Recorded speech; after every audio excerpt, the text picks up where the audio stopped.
기자쇼 안지영입니다. 오늘은 신지 문원 이 예비 부부에 대한 이야기를 추가로 저희가 취재한 내용을 말씀드릴까 합니다. 저희가 앞서 올린 영상이 60만 정도의 조회수가 나왔는데 저희가 2,000개가 넘는 댓글을 다 한번 읽어봤어요. 어떠한 반응일지, 왜 사람들은 화가 났을지 등등이요. 지금 사회적 분위기 자체가 그래서 다들 이 결혼 반댈세, 이 결혼은 왜 하냐, 하지 말아라, 신지야 참아라 이런 얘기들인데 솔직히 다들 알아요. 남의 인생에 함부로 감나라 배나라 하면 안 된다는 거예요. 그럼에도 불구하고 신지 씨는 그동안 30년 가까이 그의 활동을 지켜본 대중들의 이야기에 귀를 기울일 필요가 있다는 거죠. 자, 그래서 제가 오늘은 신지 씨의 현재까지의 선택이 정말로 대중들이 이야기하는 것처럼 잘못된 것인지 오해와 진실 4가지를 짚어볼까 하고요. 더 나아가서 이제 9일 박명수 씨가 진행하는 라디오 프로그램에 신지 씨가 나옵니다. 저희도 이 영상을 제작하고 앞선 영상과 거의 한 4, 5일 정도가 차이가 나죠. 없는 이야기를 굳이 의혹 제기나 또 이슈몰이를 하고 싶진 않습니다. 그래서 신지 씨의 입장을 기다렸는데 지난 주말 사이에는 어떠한 추가적인 입장 표명이 없었습니다. 왜 그랬는지 이런 부분까지 한번 분석해 보겠습니다. 자, 먼저 타임테이블로 간단히 정리할게요. 6월 23일입니다. 신지 씨가 7살 연하 문원 씨와 내년 상반기 결혼을 한다고 발표를 했어요. 두 사람은 이미 웨딩 사진을 촬영했다는 거죠. 그리고 3일 뒤인 6월 26일 두 사람은 듀엣곡 샬라카둘라를 발표했습니다. 그리고 그 문제의 상견례 동영상이 7월 2일 공개됐습니다. 공개 뒤에 어마어마한 폭풍이 일었습니다. 그리고 문원 씨에 대한 부정적 여론이 지배적이었죠.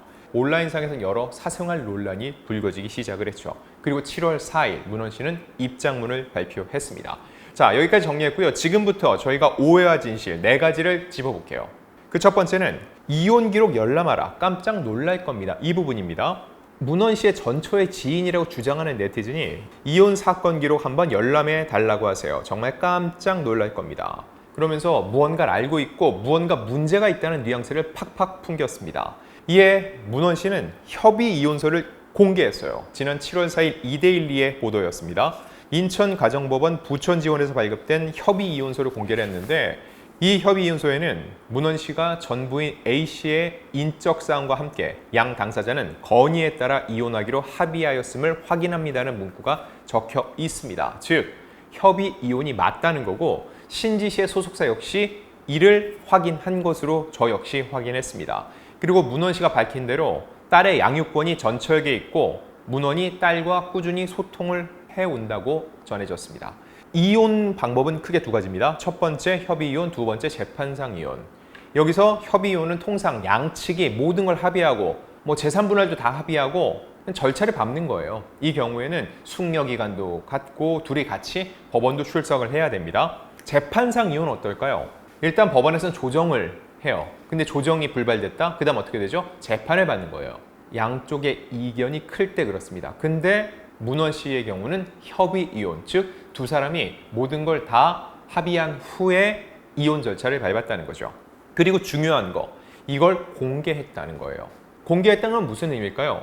이혼은 그야말로 사생활 중의 사생활입니다. 누군가 임의로 공개할 수 있을까요? 그럴 수 없습니다. 그래서 문원 당사자가 공개한 거 아니냐 물어보실 수 있죠. 또 하나 중요한 거, 이혼은 혼자 하나요? 아닙니다. 이혼은 둘이 합니다. 즉, 법원에서 발급받은 협의 이혼서는 양쪽이 합의를 하지 않는 이상 한쪽이 일방적으로 공개했을 땐 또 다른 문제가 발생할 수 있습니다. 그 이야기인즉 이 협의 이혼서를 언론에 공개하는 걸 전처 역시 동의했을 거라는 거죠. 그럼 향후 쟁점은 뭘까요? 혹시라도 현재까지 아무런 문제가 되지 않지만 양육비라든지 이런 문제에 대해서 전처가 이야기를 꺼낸다면 문제가 되겠지만 현재 양측이 사실상 합의하에 협의 이혼서까지 이 공문서까지 공개했다면 전처와의 문제가 새삼 수면 위로 들어갈 확률을 그렇게 높아 보이진 않습니다. 그렇다면 그 지인은 왜 이혼 기록 열람하라 깜짝 놀랄 것이다 이런 주장을 했을까요? 이것도 2가지입니다. 첫 번째, 실제 지인이 아닐 가능성입니다.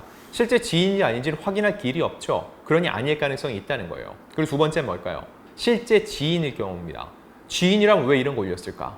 여러분, 이혼이라는 게 좋은 이혼이라는 게 있나요? 좋은 이혼이란 사실상 없습니다. 문제가 발생했기 때문에 이혼에 이르게 된 거죠. 그러면은 각 이혼 당사자들의 지인들은 당연히 그 지인의 이야기 듣게 되겠죠. 그럼 상대 이혼한 배우자에 대해서는 감정이 좋지 않을 수밖에 전 없다고 생각을 합니다. 이런 상황 속에서 불거진 글이 아닐까 해석을 해보는 거죠. 자, 두 번째 오해와 진실. 문헌이 불법적인 부동산 영업을 했다는 부분입니다. 이 부분은 문헌이 인정을 한 부분이에요. 그래서 더욱더 큰 비판 여론이 있었죠. 공인중개사 자격증 없이 중개사무소와 함께 부동산 영업을 했다는 점은 사실입니다.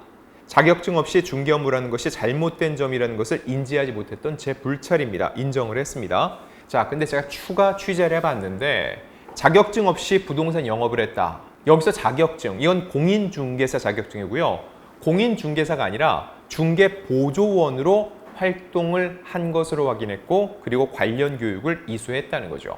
제가 지금 문헌시를 두둔하는 거냐고요? 그렇지 않습니다. 끝까지 한번 들어봐 주세요. 지난 4일 제가 취재해서 이미 기사까지 쓴 내용인데 그가 직무 교육을 수료했고 공인중개사무소에서 일할 당시에도 공인중개사로 자신을 소개한 게 아니라 중개보조원으로 업무가 한정돼 있었다는 주장이었습니다. 실제로 저희가 이걸 눈으로 확인해야 돼서 입수한 자료를 보니까 본원인 박상문으로 지난 2020년 12월 11일 이 한국공인중개사협회로부터 직무교육 수료증을 받은 것은 사실이었습니다. 그리고 과거 근무했던 이 공인중개사 사무소에는 중개업자 직위가 중개보조원으로 되어 있는 것을 확인할 수 있었죠. 즉 문헌의 측근은 중개보조원으로 주어진 역할을 수행했을 뿐 공인중개사의 업무를 한 건 아니라고, 즉 계약에 직접 관여하지는 않았다고 주장을 해왔습니다.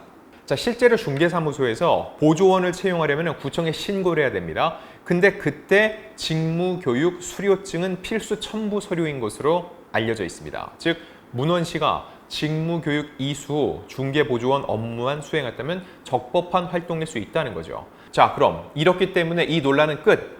문헌은 잘못한 거 없어 라고 할 수 있을까요? 그렇진 않습니다. 왜 그러냐?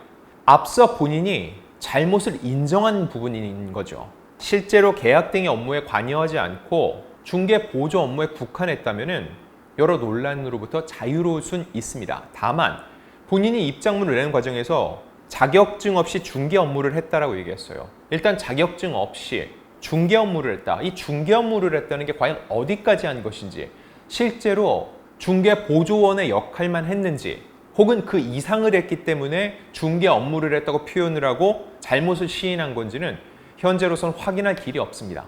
그래서 이 부분 무조건 보조원 수료를 했고 보조원으로 등록이 돼 있으니까 문제가 없다라고 문헌시의 문제는 사실상 해프닝이었다 이렇게 치부할 수는 없다는 거죠. 또 문헌시가 본인이 이렇게 잘못을 인정한 부분에 대해서 애초에 본인이 중개 보조원 업무를 수행했다면은 굉장히 그 중차대한 상황 속에서 이걸 먼저 공개하고 얘기를 하지 않았을까라고 사람들은 합리적 의심을 하게 된다는 겁니다. 그렇기 때문에 관련 교육을 이수했고 중개 보조원으로 등록이 됐지만 본인이 그 이상의 업무를 수행했기 때문에 맨 처음 이걸 해명하는 과정에서 제대로 해명을 못한 것이 아니냐, 이러한 의혹 어린 시선으로부터는 완전히 자유로울 수는 없다는 겁니다.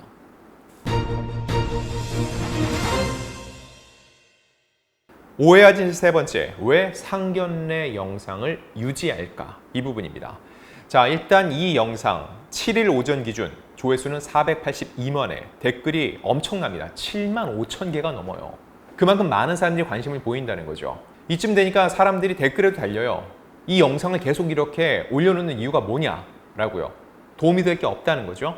신지 씨의 현재 이 채널의 구독자는 2만 명 정도입니다.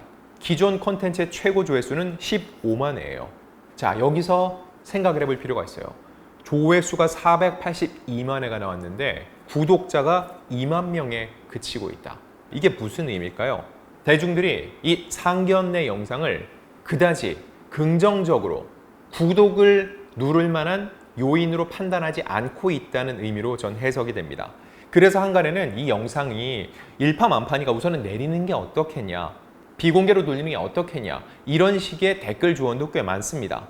왜냐면 이 영상 속 문헌의 언행이 도마에 올랐다는 건데 처음에 이 내용을 별로 관심 없던 사람들이 보도가 되고 계속 문제시 되니까 뒤늦게 이 영상을 찾아보고 또 의견을 내는 사람들이 있어요. 실제로 제가 그 영상 분석 사이트 플레이보드를 통해 확인해 봤는데 7월 2일 조회수가 5,679회, 3일 조회수는 1,459회. 초반에는 상견례 영상이 그렇게 막 조회수가 터진 건 아니에요. 근데 7월 4일 조회수 205만 회, 5일은 170만 회, 6일은 84만 회, 7일은 36만 회 계속 늘었죠. 즉, 이 영상이 논란이다 하니까 뒤늦게 찾아와서 보고 뒤늦게 뛰어들어서 의견을 내는 사람들이 적지 않다는 거죠. 자, 근데 왜 신지 씨는 이 영상을 유지할까? 제가 볼 때는 신지 씨 입장에서 고민이 많겠지만 현재로선 저도 영상을 유지하는 게 오히려 맞는 판단이라는 생각이 듭니다. 왜일까요? 영상을 내리는 순간 그때는 문헌의 이 언행들, 도마에 오른 언행들이 단순 실수가 아니라 잘못으로 굳어지는 효과가 나올 수 있다는 거죠.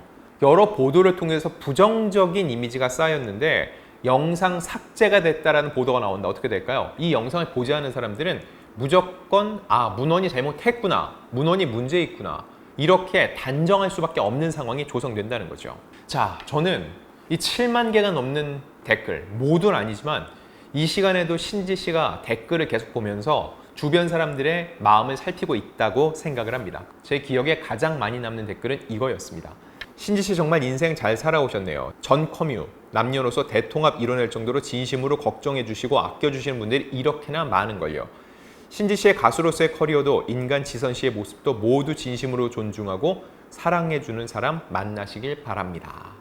문헌은 아니다라는 얘기는 하지 않았어요. 이분은 잘 판단해서 꼭 그런 사람을 만나길 바란다. 그리고 문헌 씨가 그런 사람이길 바라는 마음도 있는 것 같아요.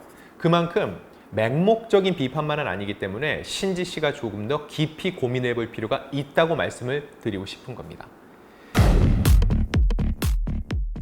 자, 오해와 진실 네 번째.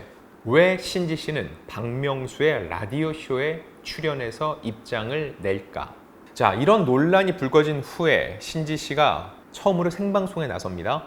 오는 9일 생방송되는 KBS 라디오 박명수의 라디오쇼 소신발언 코너에 출연을 하는데 실제로 6일 이 해당 코너 측에서 입장을 냈는데 공식 계정을 통해서 백가와 신지가 이 코너에 출연한다고 밝혔습니다. 그러면서 에피소드 부자 백가, 코요태 대장 신지 두 분과 생방송으로 토크 나눠보겠다라면서 보이는 라디오와 오픈 라디오를 진행한다고 밝혔습니다. 왜 이 프로그램일까요? 아마 지금 신지 씨의 목소리를 듣기 위해서 엄청난 섭외 제안이 갈 텐데 제가 볼 땐 백가가 키포인트입니다. 백가는 이 라디오 프로그램의 고정 출연자입니다. 다들 백가 씨의 입장이 궁금해요. 왜일까요? 이 상견례 영상을 보면은 특히 백가 씨의 표정이 굉장히 미묘합니다. 이 상황이 무언가 불안해 보이고 마뜩치 않아 보이고 걱정스러운 눈빛이었다는 거죠. 게다가 이미 한 차례 결혼과 이혼을 경험했고 아이가 있다라고 했을 때 백가 씨가 잠시 화장실 다녀오게 하고 일어나죠. 이거는 본인도 좀 생각의 정리가 필요할 때 진짜로 신지 씨를 걱정하고 우려하는 사람의 입장에서 나눈 행동이라고 많은 분들이 보고 있습니다. 그래서 백가 씨한테도 말려주세요라고 하는데 이런 상황에서 신지 씨를 가장 잘 알고 문헌 씨에 대해서 가장 많이 이야기를 들었을 사람은 백가와 김종민 씨겠죠. 그 와중에 백가 씨가 출연하는 라디오 프로그램에 신지 씨가 나간다? 그리고 문헌 씨가 함께 출연한다는 얘기도 있습니다. 사실 여기만큼 자연스럽게 이야기를 풀어갈 만한 곳이 없다는 거죠. 그리고 백가 씨가 그 상견례 영상에 대해서 입장을 내고 사실 그 뒤에 많은 이야기를 나눴는데 내가 직접 이야기 나눠보니까 문헌이 어떻더라. 이런 이야기 하나 두 개가 굉장히 문헌 씨의 이미지랄까 또 신지 씨의 입장을 대변하는데 큰 하나의 기점이 될 수 있다는 거죠. 그렇기 때문에 저는 이 프로그램을 신지 씨가 택했고 이 프로그램에서는 아직까지 공식적으로 관련된 이야기를 하겠다라고 얘기를 하지 않았지만 현안이죠. 대한민국이 들썩들썩하는 현안이기 때문에 이 프로그램에서 신지 씨가 본인의 이 상황에 대한 입장을 낼 것으로 보입니다. 자, 이렇게 오해와 진실 네 가지 사안을 저희 나름대로 카테고리를 정해서 말씀드려봤고요. 저희의 다음 영상은 방송 이후에 방송에서 신지 씨, 백가 씨, 그리고 문헌 씨 어떤 입장을 내는지 그리고 그 입장이 얼만큼 납득이 되는지 입장에 대해서 대중은 과연 어떠한 반응을 보이는지 이런 부분들을 종합적으로 판단해서 여러분들께 리뷰해 드리겠습니다.